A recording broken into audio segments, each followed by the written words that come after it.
阳光照耀着每一个角落。阳光 This is fake I was sunshine was enjoy to me music from the real summer see when I'm not settle for the stay cold app make music for free on Suno.com or find the iOS at Suno.com/iOS enjoy at Suno.com/android this is fake please go to Suno.com/iOS Suno.com/iOS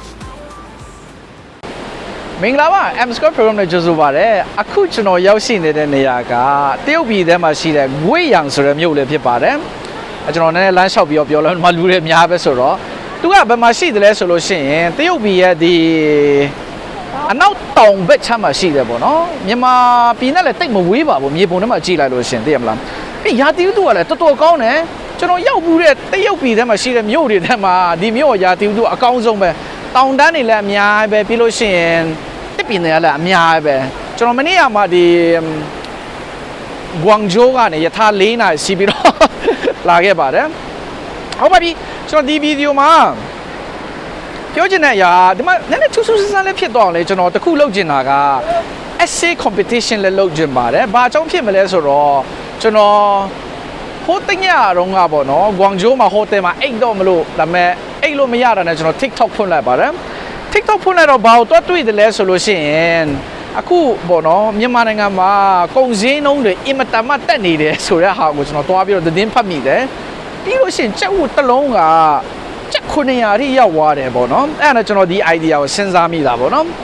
ဆိုတော့ဒီ essay ရဲ့ idea ကဘာဖြစ်မလဲဆိုလို့ရှိရင်ခေါင်းစဉ်ကဘာဖြစ်မလဲဆိုလို့ရှိရင်ပေါ့နော်ကြက်900အထိရောက်သွားတယ်ချက်ဝူနဲ့ Bitcoin နဲ့ဘယ်လိုပတ်သက်နေတယ်လဲဆိုတဲ့ဟာကိုတင့်ရဲ့ idea လေးကိုကျွန်တော်ကိုရေးပြီးတော့ပို့ပေးပါပေါ့နော် format ကဘယ်လိုဖြစ်မလဲဆိုရင် A4 paper size တမျက်နှာပြီးလို့ရှိရင် font size ကို16 pixel ထားပေးပါပေါ့နော်ရေးပြီးလို့ရှိရင်ကျွန်တော်စီကို email နဲ့ပေါ့နော် msquareprogramming@gmail.com email ကိုပို့ပေးပါကျွန်တော်စီမှာပို့လာတဲ့ email တွေအကုန်လုံးကိုကျွန်တော်ဖတ်ပါမယ်ဖတ်ပြီးတော့မှ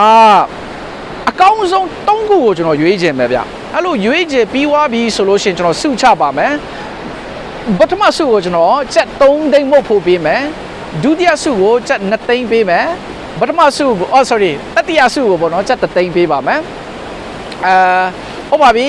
ဆိုတော့ပြဿနာရှိတာဒီခေတ်မှာသိရမလားအဲ့လိုမျိုး essay competition တို့ဘာတော့ကဘယ်လိုပြောမလဲ AI ကိုတွားမေးပြီးတော့မှ copy paste ပဲလုပ်လာဘယ်လိုလုပ်မလဲပေါ့နော်အဲ့ကြောင့်ကျွန်တော်စဉ်းစားပြီးတော့ကျွန်တော်ဒီမှာအားပေးချင်တာကတော့ AI ကိုတော့မေးပါ discuss လုပ်ပါဒါပေမဲ့ဘယ်လိုပြောမလဲ AI ကပြီးတဲ့အဖြေကိုပဲ copy paste တော့မလုပ်လာပါနဲ့ပေါ့နော်ပြီးရင်ကျွန်တော်အဲ့လိုရွေးချယ်တဲ့အချိန်မှာပထမဒုတိယတတိယရွေးချယ်တဲ့အချိန်မှာကျွန်တော်ရွေးချယ်ပြီးသွားလို့ရှိရင်ပေါ့နော်ရွေးချယ်ခံရတဲ့သူကိုကျွန်တော်စုမချခင်မှာ interview လုပ်ပါမယ် online ကနေပေါ့နော် interview လုပ်မယ်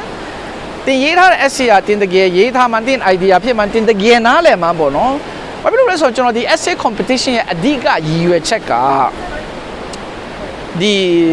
Bitcoin အကြောင်းကိုကျွန်တော်နားလေစေခြင်းလို့ပါပဲဆိုတော့ပြန်ပြီးတော့ recap လုပ်ရမယ်ဆိုလို့ရှိရင်ဒီမှာရှင်းဖို့တယ်များပဲပြန်ပြီးတော့ recap လုပ်ရမယ်ဆိုလို့ရှိရင်ခေါင်းစဉ်ကချက်900အထိရောက်သွားတဲ့ချက်ဝူနဲ့ Bitcoin နဲ့ဘယ်လိုပတ်သက်နေသလဲဆိုတာဖြစ်ပါတယ်ပြင် A4 paper size တစ်ခုနဲ့ font size 16 pixel ပေါ့နော်ရေးပြီးလို့ရှိရင်ကျွန်တော်ကိုပို့ခဲ့ပါကျွန်တော်အားလုံးကိုဖတ်ပါမယ်ပြင်3ယောက်ကိုရွေးချယ်မယ်ပထမစု3သိန်းဒုတိယစု2သိန်းတတိယစု3သိန်းဖြစ်မယ်ပေါ့နော်ပြင် AI ကိုတော့မေးပါ discuss လုပ်ပါဒါပေမဲ့ copy paste တော့လုပ်မလာပါနဲ့ဘာလို့ဆိုကျွန်တော်တကယ်ကို interview ပြီးမေးပြီးမှတကယ်နားလည်တဲ့သူမှကျွန်တော်စုချပဲပေါ့နော်ဟုတ်ပြီကျွန်တော်ဒီဗီဒီယိုမှာပြောဖို့စဉ်းစားရတာအဲ့ဒါပဲအခုဒီမှာတလောက်လာပါတဲ့ coffee ဆိုင်ကျွန်တော်ခါမတွေ့ဘူးအဲ့ကြောင့်မလို့ကျွန်တော်နည်းနည်းရှောက်ပြီးတော့တွားကြည့်လိုက်မယ်ပြီးလို့ရှိရင်ဟိုဘက်မှာလည်းလူတွေအများပဲကျွန်တော် can you show there